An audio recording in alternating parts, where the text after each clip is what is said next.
Position your truck with the fifth wheel hitch installed directly under where you want your lifter to be.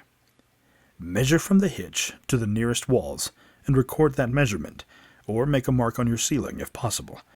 The lifting bracket and kingpin need to run in the same direction as your truck.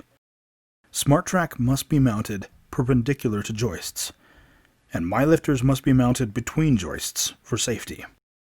If your joists run parallel to the garage door, you will be connecting your two pieces of SmartTrack together into one long piece. If your joists run perpendicular to the garage door, you'll be mounting your SmartTracks separately. You may not be able to mount the lifter exactly where you marked, but you should be able to find a spot close by.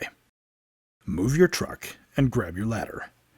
Find the spot you marked on your ceiling, or use your measurements, and using your stud finder, locate the nearest joists. If you have attic access, you may want to take a look in there to see which direction your joists run. Please see our joist finding video and our SmartTrack mounting guidelines video before moving forward.